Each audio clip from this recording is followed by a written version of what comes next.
Hey all, Steve from GuitarNiche here. I just finished setting up this brand spanking new 2024 Classic Vibe Squier Custom Tele 60's reissue with a Laurel fretboard and three-tone Sunburst, as you can see. Now, funny enough, I just happened to have the same instrument in, but the Fender version last week, like literally a few days ago, and it was absolutely brilliant. It was a beautiful guitar. It really was. The fit, finish, everything was, and the vibe was really cool. How does this stand up? Stick around and find out. We'll go through all the processes that, I can put into it to make it a better guitar, fresh out of the box, and we'll see what the end result is, okay? If you're new to the channel, I really hope you get something out of this. There's lots of little details along the way. This is going to be a longer video, and I share a lot of tips that have taken many years to accumulate, and I really hope you get something out of it. Did it turn out okay? Well, watch and find out.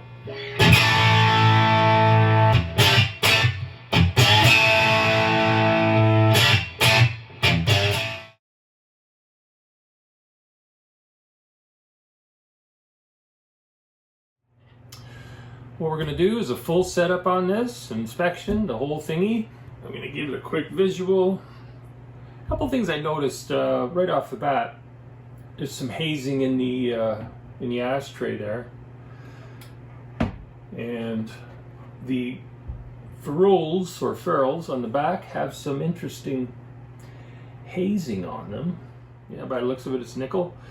And that's it's fairly normal for nickel to do that, or metal in general, but it's from going from one climate to another. Moisture collects, it evaporates, and you got leftovers, right? Well, it's not in tune.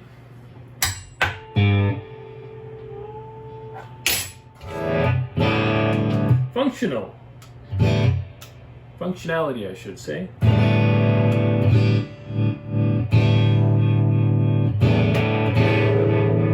Everything seems to be doing what it's supposed to be doing. Pickup height is pretty good. One thing I'll say about the CV series in general is the designers, they really got very close to the original sounds that these things are intended for. I have my own Classic Vibe Telecaster, and I have no intention of changing the pickup on it. I think it sounds just fine for what it is, but some of the other stuff like the saddles and the support hardware and the nut and things like that, they can usually use a little upgrade. But out of the case, out of the box, let's say, a little dark in the neck, but it is what it is. Tuners are pretty good. They're smooth. They're not grinding or anything like that.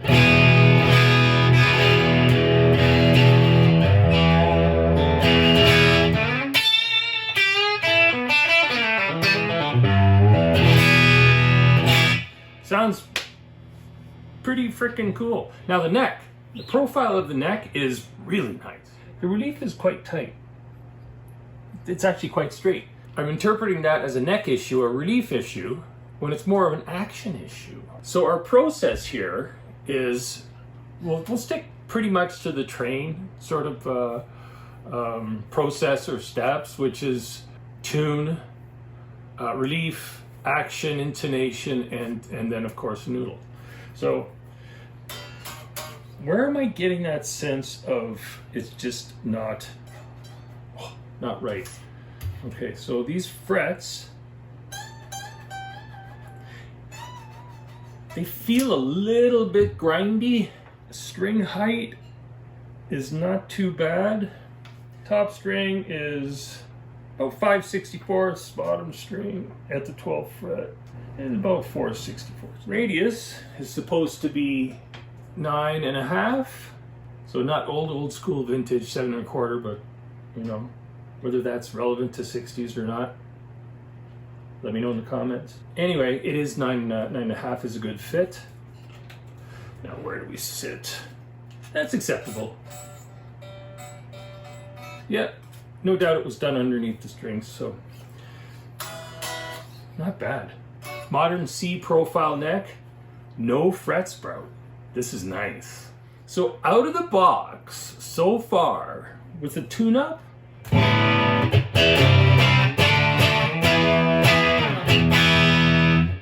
it's almost ready to go. What I don't like about the feel is here. Now, a word on the nut. This is so close to being really nice. And the feel of this particular guitar, in my opinion, is destroyed by the nut not being cut properly. I can live with a little bit of, height adjustment down here.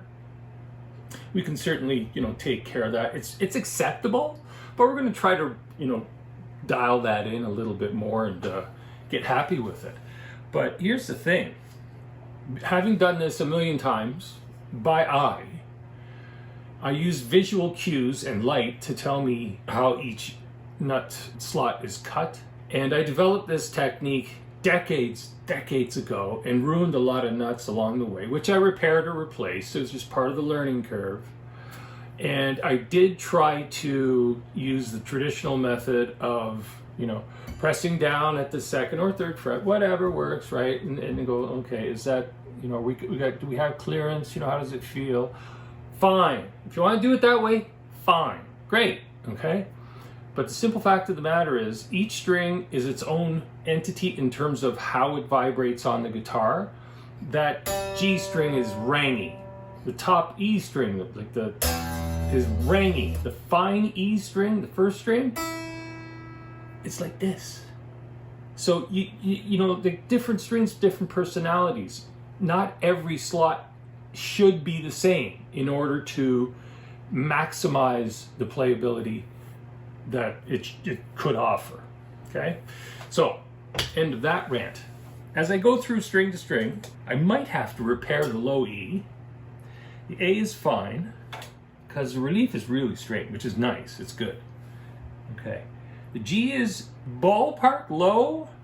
The B is proud, and the E is insane. The high E is insanely high. So it's inconsistent. The cut is inconsistent, and it's destroying the playability and might even cause a little bit of a problem. Again, my overall impression at this point is it's nice, but it's not perfect. So we're going to make it as close to perfect as we can. Okay, so I got my handy dandy collection of nut files here. And I'm going to go right for the first string and knock that down. And this is a bone nut, so I knew right off the bat, as soon as I took it out of the box, I could tell it's a bone nut. The CV series made some adjustments a few years ago where they put in a higher fret wire and they took the plastic nut or graphite-ish nut and replaced it with bone. Nice upgrades, worthwhile upgrades for sure. The frets very much so in terms of adding a little bit more playability, a modern feeling fret. That E is low,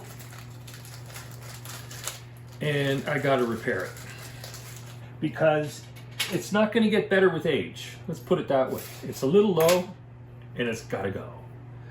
So I have bone dust and CA glue. But here's the trick. I'm going to take, this is just a very sharp needle point jeweler's screwdriver that I modified, and I'm going to prime the slot, being very careful not to chip it. So I'm just poking that slot. So what I've done is I literally dimpled the slot, and I'm going to put a little bit of CA glue in there. Great. So that's just on the surface. No taping, no nothing, just being very, very careful. And a little bit of bone, dust, okay?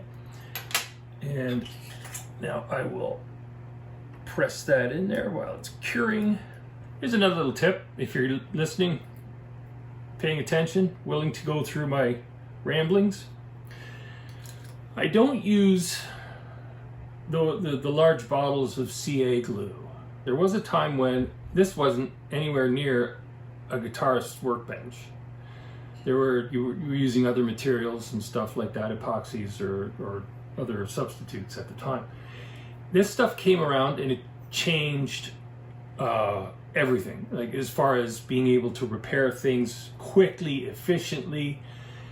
And my point is this: I will continue to buy the small containers of the original stuff for as long as I can, because it's thin and I know how to, it's my preference. If I get a big bottle and I'm not using it constantly, which I wouldn't be, you know, I'd be using it regularly, but not constantly. Eventually it's just going to gel up and I'll probably wind up throwing a bunch of it away. So I figure, what's it, like, it's not a big deal. I just keep buying the small containers and use them up. And if they gel up, big whoop. You know, sometimes the seal is not the best. You know, I just always got one hanging, you know. So that's my rant. That's cured by now. Okay, so bingo.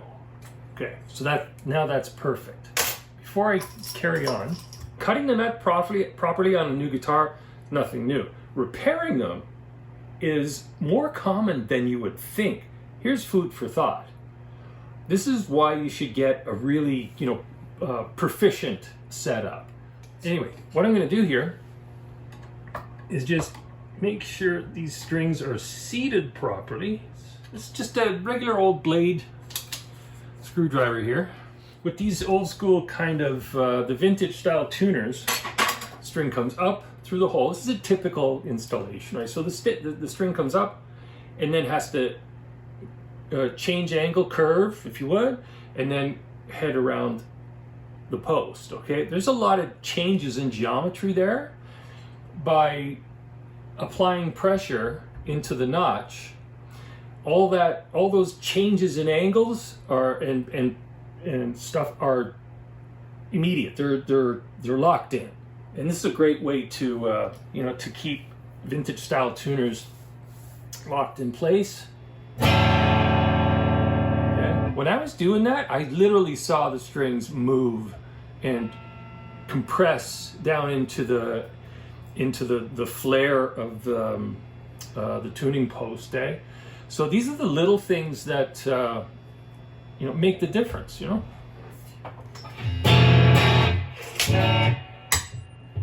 I will tell you right now, that's a world of difference right there. It's scary how close this feels to the guitar I worked on last week. I will always recommend CV series. They are just a killer value. This feels a lot better. Okay, so more normalized. So what I was sensing was it didn't feel right. Now, here's a very important comment I have to make about using tools, checking factory spec, and well, it's not set to factory spec and stuff. Pardon my French, I don't give a shit about factory spec. I give a shit about what the instrument will allow in terms of being able to, be maximized for playability and friendliness, user friendliness for the end user.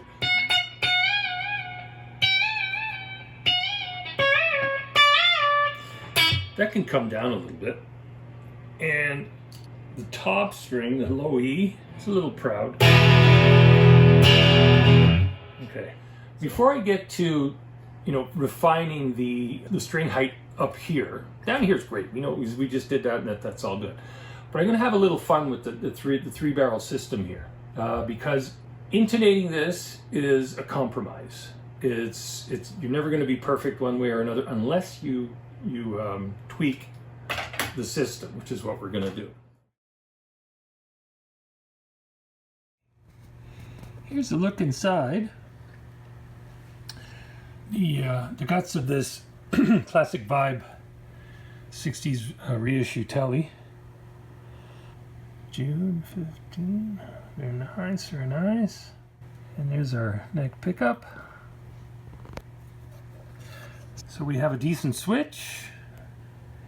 You've got the little puts. Anyhow, the route's pretty clean, as it should be. Modern manufacturing is pretty refined, although we do have a little bit of finish damage there, but still overall pretty clean. Modern instruments tend to be pretty clean as far as routing and stuff. CNC, that's a wonderful thing. One of my favorite Tele tricks, these screws have,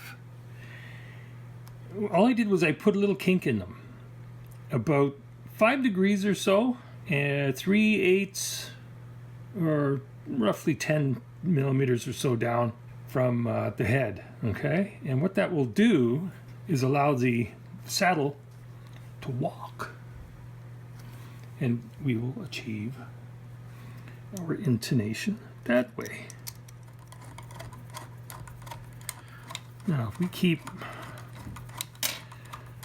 turning that, you see how it's walking? Okay?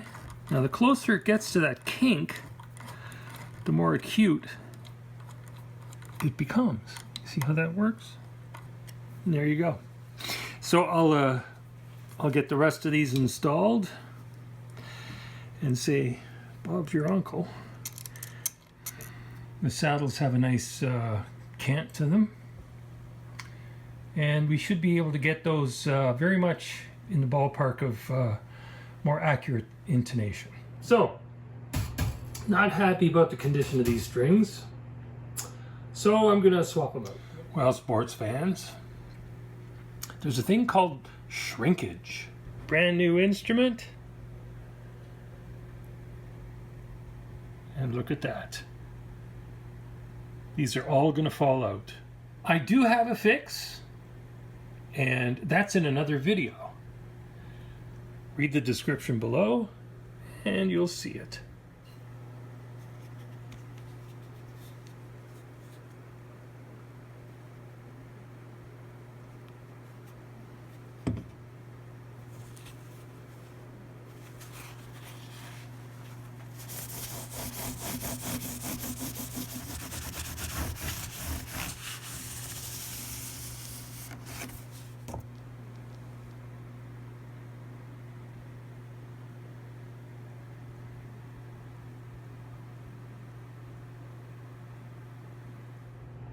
Just going to check for neck straightness. I haven't touched the truss rod. That's like pretty much dead straight, which is great, but okay, that's good. I wanted to check the truss rod just to make sure it's actually working and not just flopping around and zeroed out. You know, because if there's, you got to have some tension on a truss rod for it to not make noise and to give the neck some support, something. It's there for a reason. Ultimately, the neck should take the stress or the compression of the strings without any aid. We don't see a whole lot of that anymore. Truss rods are a modern convenience that, you know, get around the effects of time and pressure. But ultimately, the neck should be strong enough to handle the string pressure on its own. It's just a thin piece of wood, and that just doesn't always work. Let's put it that way. So anyhow, back to the process at hand. So the neck is pretty much straight. I just wiggle my fretboard ruler a little bit, and it feels like it's, you know, contacting throughout the neck. You know, the forward edge of this isn't bumping into the first fret, which means it's not high. Second fret's got a little bobble to it. Okay, so let's see if we can calm that down a little bit. So I'm going to use my Stumac hammer and see if I can get that. Beauty. See how easy that was? Easy peasy. Well, let's carry on.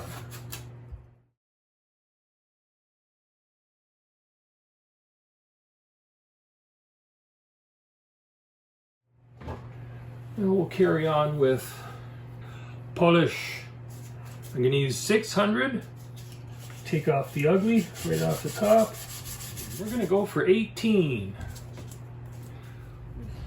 So that was 1800.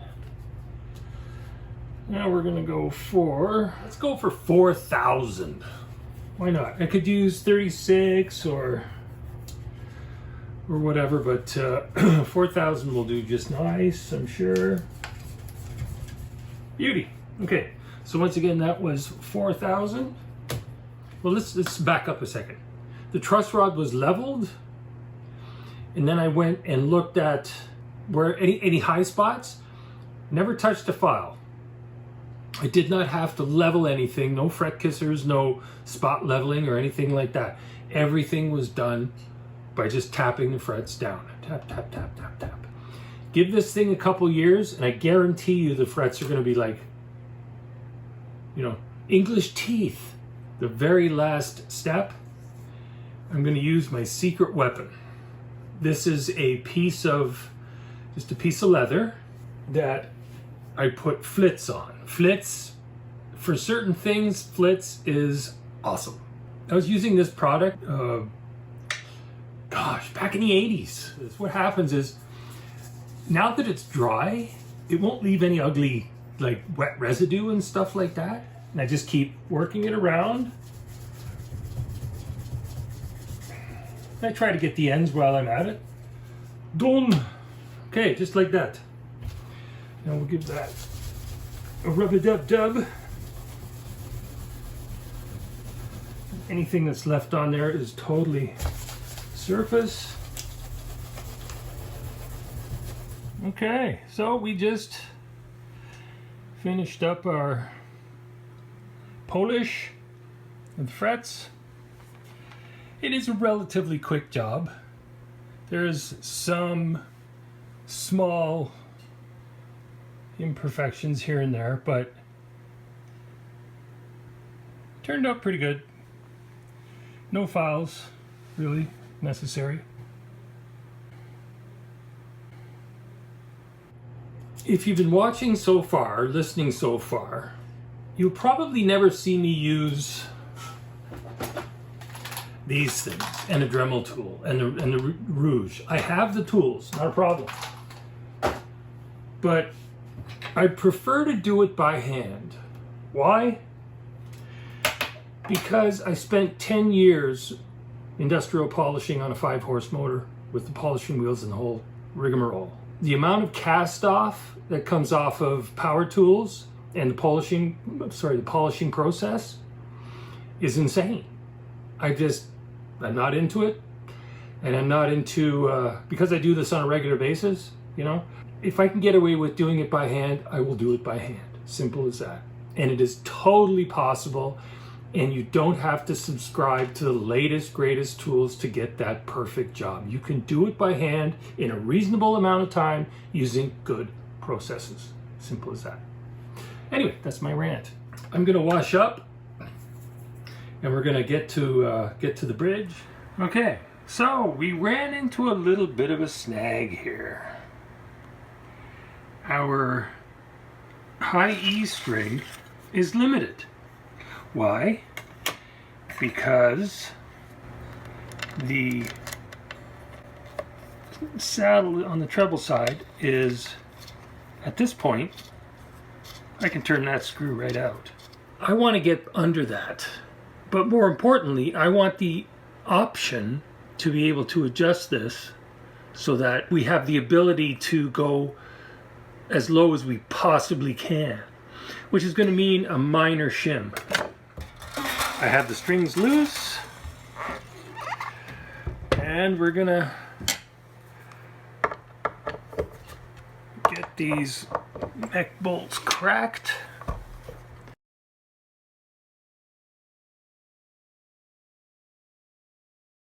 By the way, the neck joint on this is really, really nice. They managed to do a very good job on CNCing the even the pick guard is nicely married to the neck route, almost as if it was all done in one shot.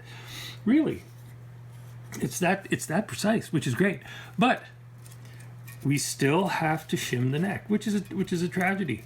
And you know, this isn't an instrument that has the neck tilt, which I'm not a fan of, but I'm trying to rationalize it. But what I'm going to do is I'm going to throw in a shim. Yes, a shim. It's a piece of 600 sandpaper, and it measures 7 thou. Okay. Now that's not much, but it will be just enough to get our geometry where we want it to be. I'm not going to put any holes or anything like that in it, because the neck bolts are going to blow through that like it's not even there. Seriously, it's thin. There's no need to. There we go. Okay. No need to perforate it or prep it any further than that. Now, all I did there was I just did one bolt, just enough to hold it together.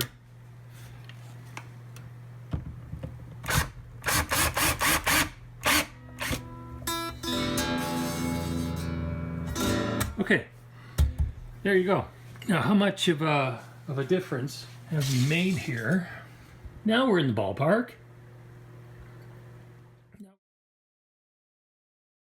And we're centerlined this way, which is great, which means I can turn it over, give these bolts a good crank, make sure they're tight and not over tight, which is great.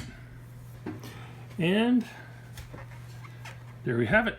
So we should be able to carry on from there. When I was adjusting the neck and doing some work on the frets and stuff like that, I noticed that when I readjusted it, the truss rod was actually in the forward position. Being that this is a new guitar, it's fresh, it's green, and what I found was the actual tension on the truss rod was in the opposite direction. It is still where it needs to be, but here's what's going to happen. Over the next seasonal change or two, this thing is going to go, it's going to change. Humidity and pressure and time and all that sort of stuff, okay? The 120 some odd 30 pounds or so of the set of strings is going to have its way with the instrument, and away you go. So the next step is intonation, finalizing the action on the instrument. So we know the nut is done, the relief is where it should be. I've already checked it out. First thing I'm gonna work for is obviously is setting string height. Again, the relief is fine.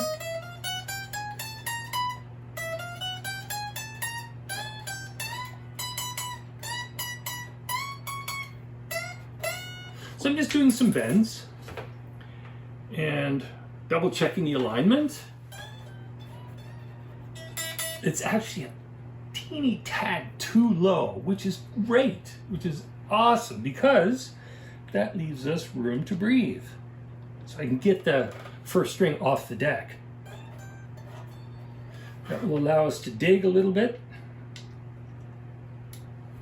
So what happens is, if the strings are too low and you're playing, you know, on top of the string, that's great, you know.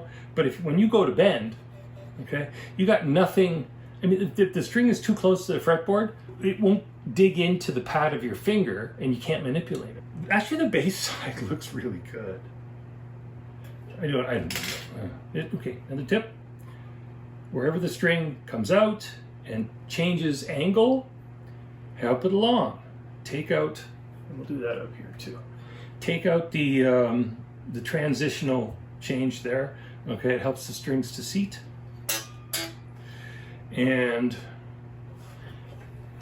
it looks great to me, but I'll give you an idea what the, okay, 7.070, that's what we got. Now what is that in 64ths? Just over 4 64ths, and on the treble side, what are we looking at? 3.5 64ths. Not bad. Now that we know our treble side and our bass side are set, we can fill in the gaps. Okay. And because each of these barrels carries 2 strings, you got to be really careful that you don't wander off the tolerance of the outside strings, because you adjust one of the grub screws there, and it will affect the the other string a little bit. So you got to keep that in mind. Now I prefer to use the radius gauge on top, and for a couple, well, for one distinct reason. Okay, which is because of the nature of certain strings, particularly the let's say the G string, to single out a culprit. We all love the G string, right? The reference I was making to the G string was measuring the radius from the top. Not only it feels more uniform, but the strings that get more excited actually have a little bit more room. If you use an under the saddle radius gauge, those strings that need the extra room are actually going to be a little tighter to the fretboard and can be problematic. There you go.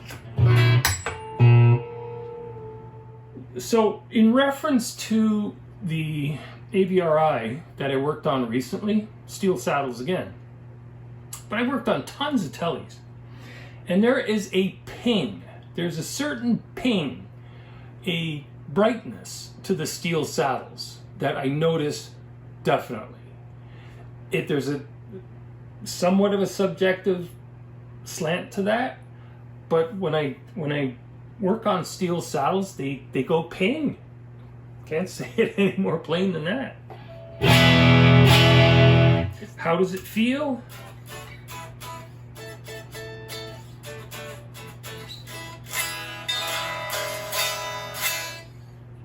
Good, really good.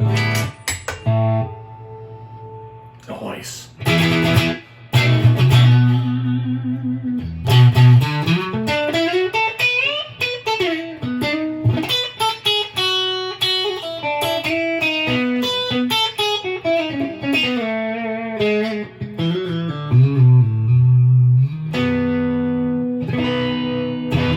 Very nice. It plays great.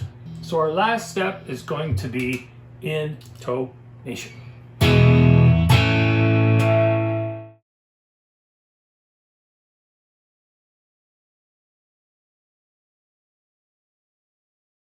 So the strings are stretched, and that's important too. You got to have your strings reasonably stretched out. I'm going to start with the A. This is my my intonation process. I'm going to stay away from the open string always, because there could be garbage going on there I don't want to deal with.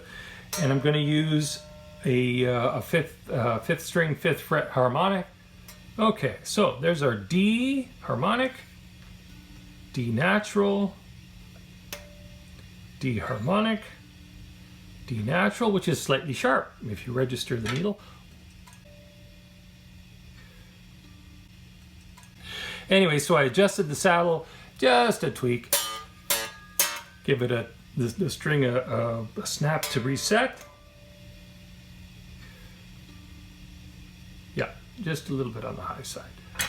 So whether the needle splits to 0 or not, I'm not concerned about that. I want the needle to register exactly the same spot both times, whether it's on the high side, low side, wherever within range. I want it to register exactly the same note or spot position.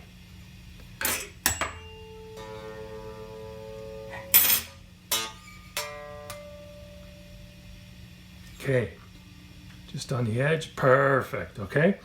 So using the A as my reference, I'm going to assume that the E is at least in the ballpark. Okay, so I'm going to use the 5th fret on the top string E, which is an A harmonic, just on the edge of the 0.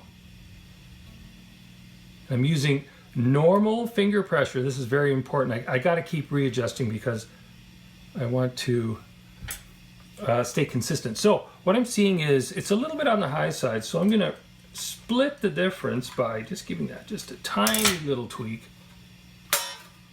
So the A might be a little bit sharp on the upper end, or flat I should say, and the E hopefully will be in the right area. I'm going to use a G harmonic here.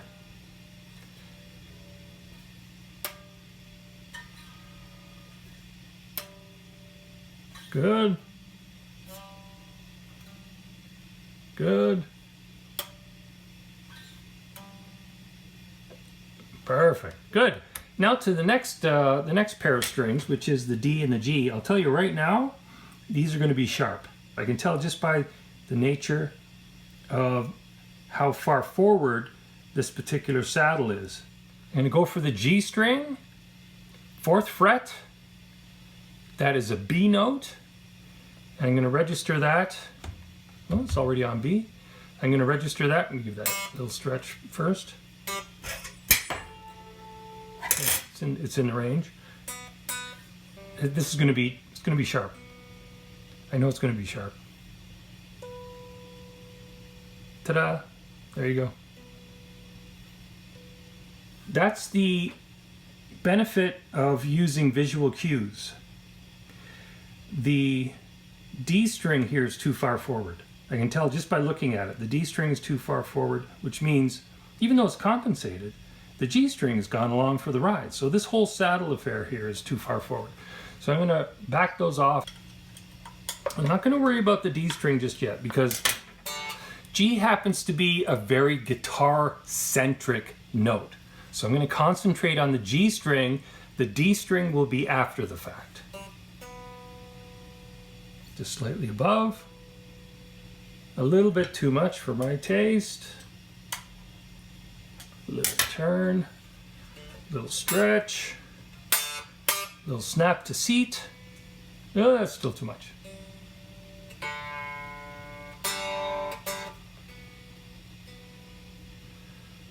Kind of splitting the 0. Splitting the 0, I'm going to cross-check that with an A. So that would be 2nd fret on the 3rd string. Splitting the 0. Splitting the 0. I'm very happy with that. Now I'm going to go to the D string, but I'm going to check an E. That's slightly below. Slightly below, I'm totally cool with that. I'm going to go for G note, 5th fret on the 4th string, which is a G harmonic. I'm going to give that a little bit more of a tweak. A little pressure, a little bring it up in pitch. So I'm just on the high side of the 0 and perfect. I'm going to call that equalized. On to the last two. Okay, once again, if you can see this in the video, these are way too far forward, okay? So I'm going to anticipate where they should be, right about there.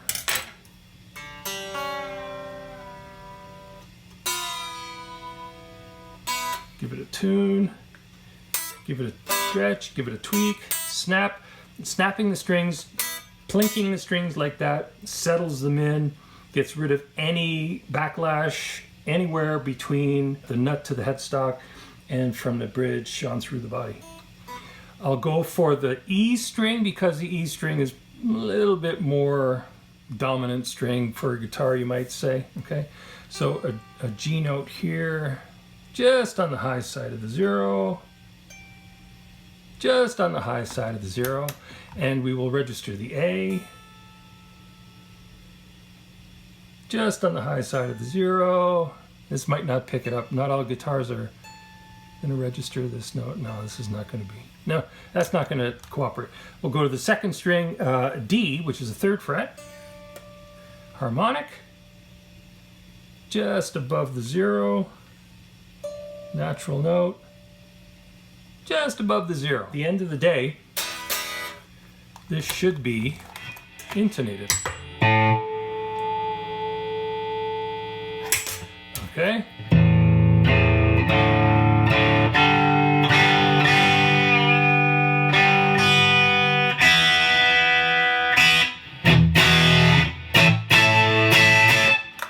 I'd say that's okay.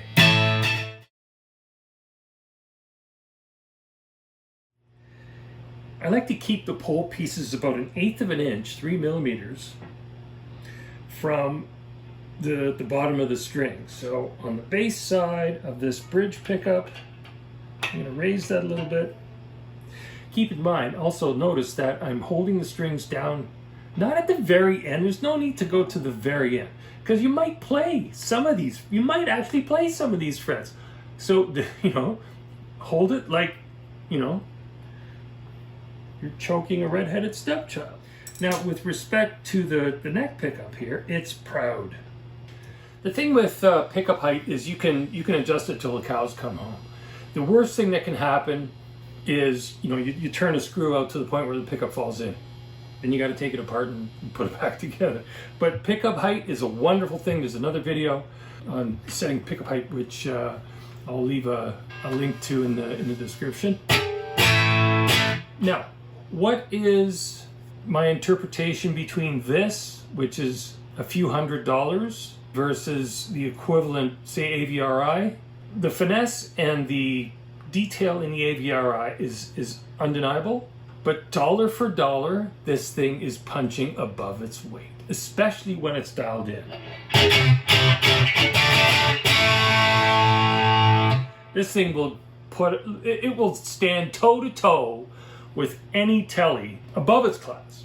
You know, it's awesome. And the last thing is, give it a test drive.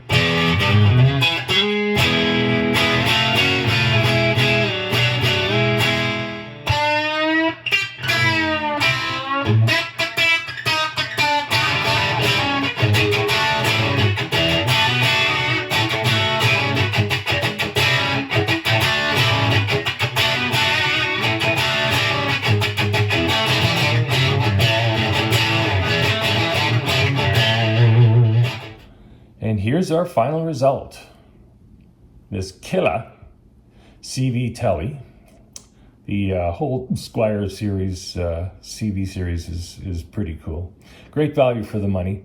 Yes, this one had its issues, but we got past them. They were relatively minor and somewhat expected, but it passed with flying colors at the end of the day. Sounds and plays great.